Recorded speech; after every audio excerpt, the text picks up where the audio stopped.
Alrighty, folks. I think you can hear me. Here I am. Let me put myself out there. Okay, there we go. You know I'm doing this myself when you see that.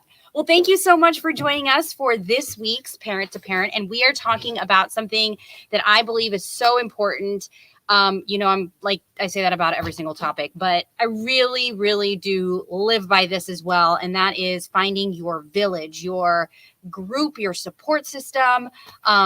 I say support system. I was actually talking about that yesterday with John Dawson, our meteorologist, because I'm interested in gardening, just like what's going to happen with all of that. And he was saying, you got to get the tomato cage. And I'm like, I feel like we should say it's a support system. So we have these plant support systems for everybody. And what's great is the Motherhood Center, which I've been to before I was pregnant, also when I was pregnant. And they have so many amazing things for expecting moms, new moms, grandparents, parents. It's just the whole gamut. And it's right here in Houston, and it's wonderful. And they're starting this new thing, which is amazing. It's called the New Mom School. And it's going to be launching, I believe, is it tomorrow? I think it's tomorrow. Well, that's exciting. I didn't even realize. Well, it's actually, yes, there we go. So I wanted to bring in first off, Gabriella Gerhart, who is the owner of Motherhood Center. I want to warn you that we are trying this. When we were trying this, there was an echo. So I'm going to bring you in. Hello. Here's the thing is I'm echoing, but you're not. So let's just talk about the Motherhood Center and why you came up with this idea. So the idea of the Motherhood Center really evolved from the need. I was working with all these expecting and new parents when I came first to America as an au pair, and soon after that I became postpartum doula, and so I would be visiting all these parents. I really teaching them about baby care and understanding the baby's needs and spending the nights, sometimes days, and usually when I was leaving their homes after the assignment was over. One of the questions would be, what are we supposed to do now? And so initially I would just like, well, there is some place for you to go. And of course, once I'd done research, I realized there is not. And so that was really kind of the idea of creating kind of a comprehensive place for expecting and new parents where they can get a lot of the quality information, but also nurturing and support. And I grew up in small town in kind of the village atmosphere. So for me, it was really kind of recreating the village, something what I have known just growing up. And so since there was not a place like Motherhood Center created, and that's why I founded Motherhood Center in 2000. That's awesome. And anyway, now there's no echo. I'll say that it has really been helpful for me specifically. I didn't know, obviously, like most new moms don't know what they're going into or what they're getting themselves into in a good way. So this is really all of that support. And you talk about, Gabriella, the kind of village and bringing these moms together. So tell me about the process and why this is needed more so now than ever, I would say, because of the pandemic, and there has been so much separation. Sure. I mean, a lot of our clients are professional career women, and so generally you are not.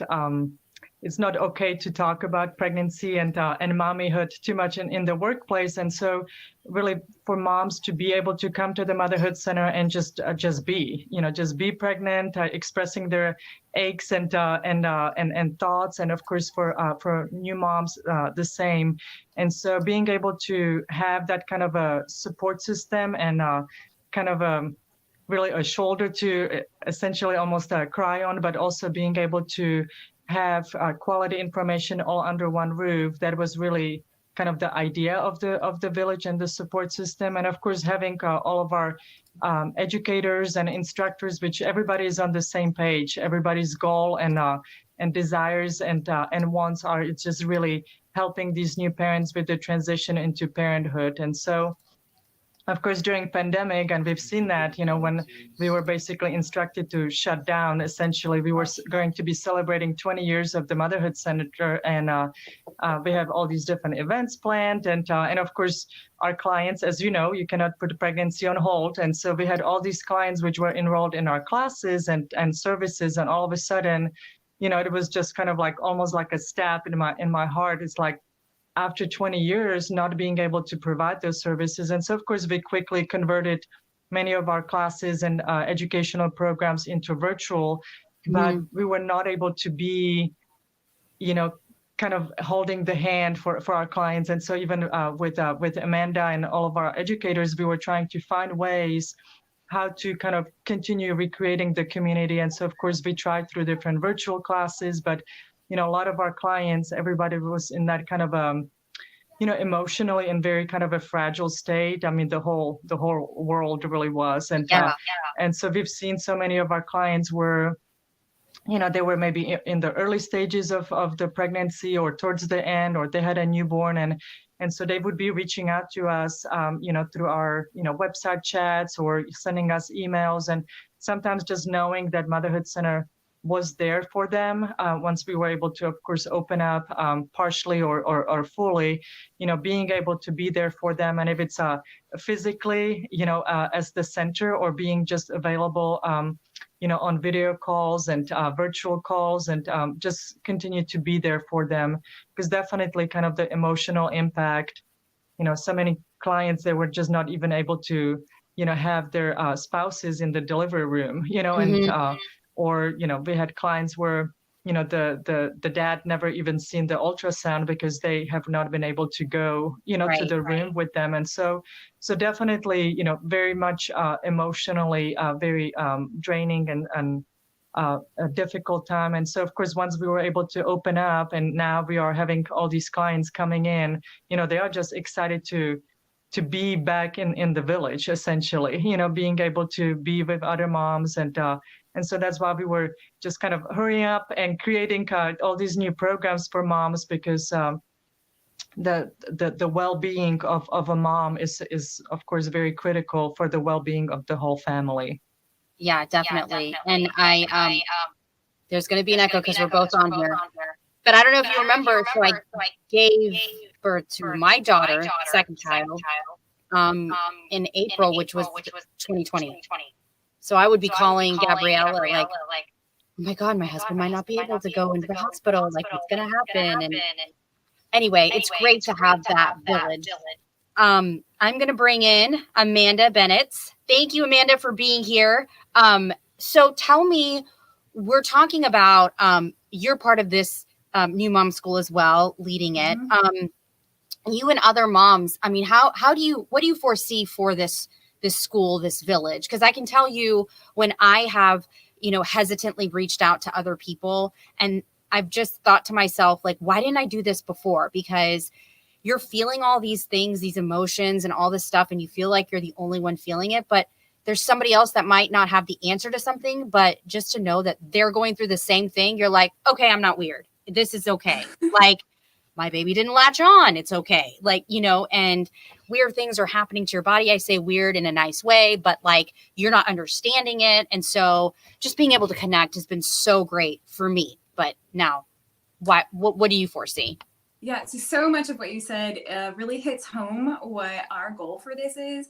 I'm really big on, we want to make sure that this is a non-judgmental, very inviting. Moms can know that they're not alone. Exactly like what you said. We want to know that, tell every woman that, what you're experiencing, so many other women are doing the same thing. And sometimes it's just about giving you permission to accept it and know that it's okay.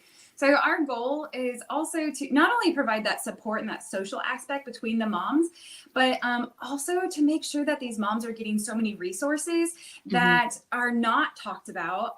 They don't know where to look. They may know, like you said, postpartum period, right after that, a lot of women don't know what to expect from, right after delivery, and things feel weird or feel different or look different. And there's some of those that need immediate attention, but you don't know because you've never experienced that before. So making sure those resources are there for these women, having professionals in that field that's really their wheelhouse, and being able to talk to these moms, and just really make sure that we hit some of those what may be sensitive topics, but you have to get it out there. You have to talk about it, because that's how we learn, and that's how we grow, and that's how we become comfortable and confident in our new roles.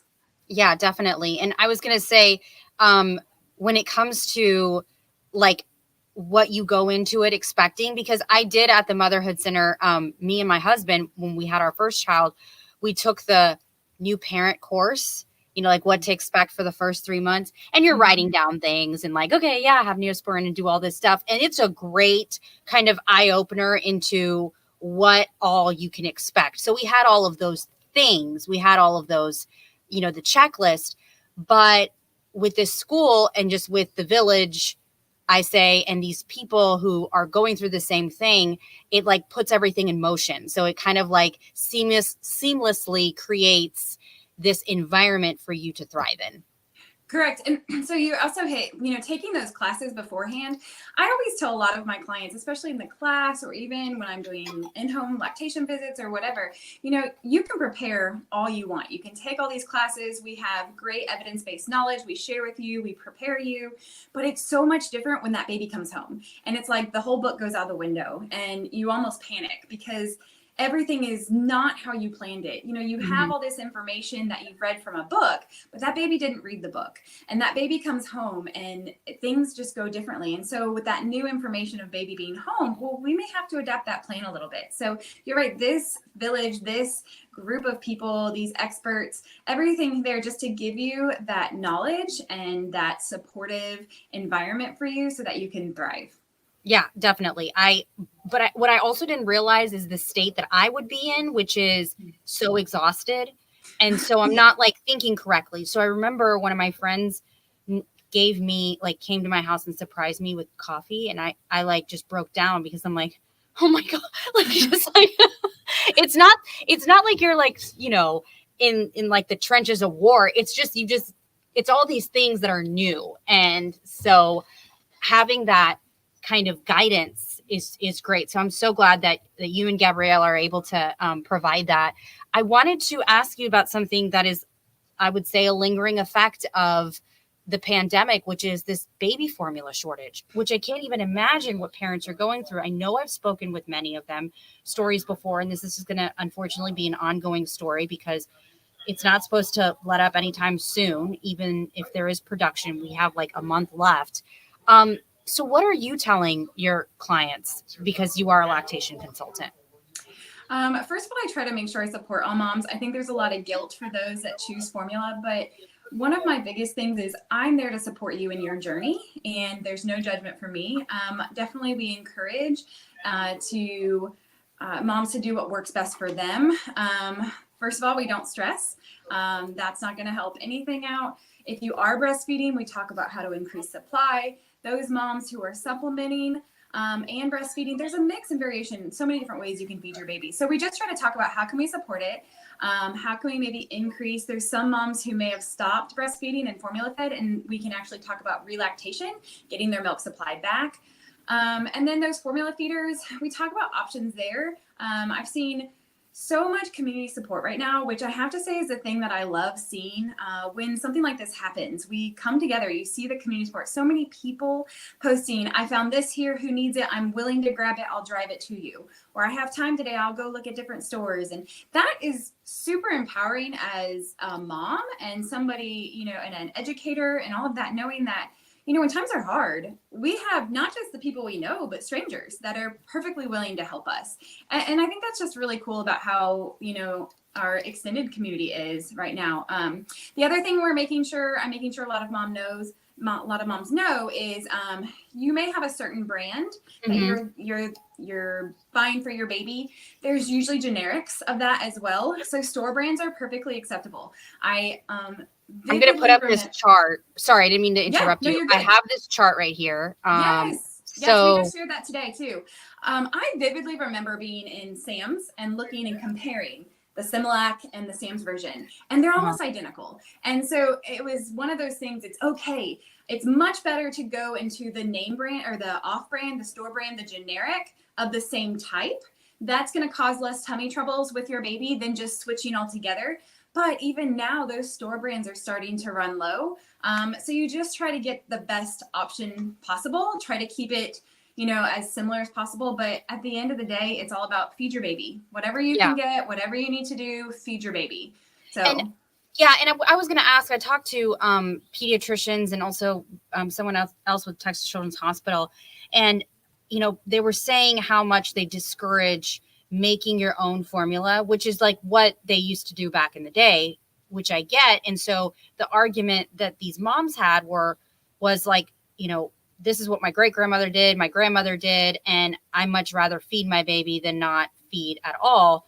And what I got from the other end was, well, there aren't enough nutrients in your formula. So what do you recommend someone do if they don't have any formula? Yeah, it's a hard one. Even I've seen a lot of people asking, do we just go to cow's milk? Wouldn't that be a good alternative? It is about the balance of fat, nutrients, protein, carbs, all of that in the formula. Obviously, the formula, we also put in other things in there, such as DHA, different things for brain development. Are we going to get that exactly? No. It's dangerous for moms to try and mix their own. I have seen many people do that. To each their own, but the safety, I always refer back to your pediatrician. They're the kind of the end all be all of what's the next safest route. A lot of talk too about milk donation, milk donors. So there's unofficial and official milk donation or milk banks. Official are ones that, they process it, that milk is vetted, all that and taken care of. But then the unofficial is moms who are oversuppliers who have more milk than they will ever need, offer that up.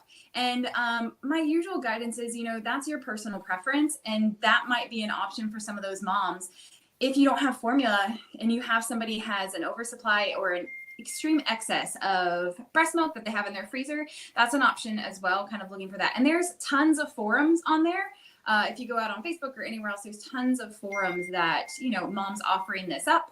Hey, I have this. I would be happy to donate. I've even connected a few moms with surrogate mothers before, randomly through whatever channels I found. I had a surrogate mother in one of the More Care classes who was asking me the same question, and I had a connection of an oversupply mom and got them together, and then she was able to get that breast milk and feed her baby that way as well. Wow, that's amazing. I do want to ask you one quick question. So if you do start to go to the the store brand formula, your baby is not responding well, how long do you wait until you say, okay, this one isn't going to work? Because sometimes it takes 2 or 3 tries, but what do you suggest?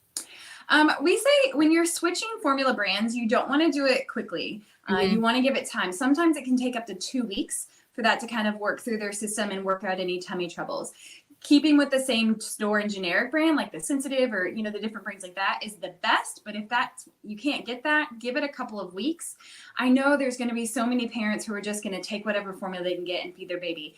And I mean, if that's what you have, by all means, make sure you feed your baby, and just know that they may be a little bit fussier. They may have some gas, some, tummy troubles, and that's kind of expected. But again, it's about feeding your baby and making sure that they have the nutrients they need to grow. Yeah, definitely. Well, thank you all for joining me. Here's the thing, the echo. We've been dealing with this echo. And Gabriella, I wanted to put this up. I'm going to remove myself if you want to just talk really quick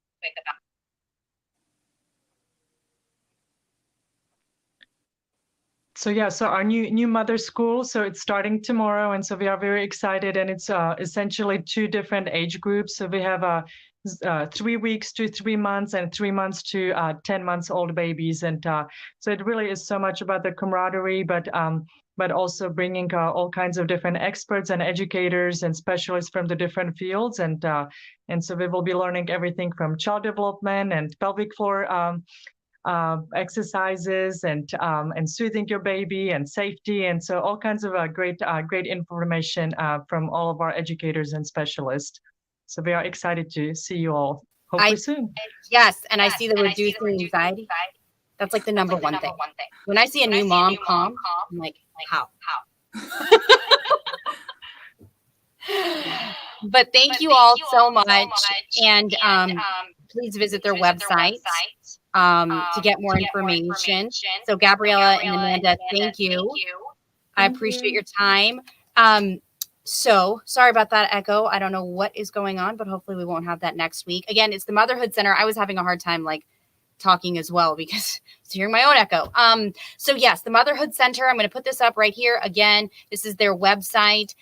You can definitely sign up for this, and they have so many other resources there too. So I really recommend you just going to their website and seeing everything out there. We're going to have a story that's also on our website, so you can go there. Well, there'll be a link to the Motherhood Center as well. It's a great support group, and I really do hope this has helped you all. So thank you so much for joining us this week, and we'll see you again next week for another edition of Parent to Parent. Bye.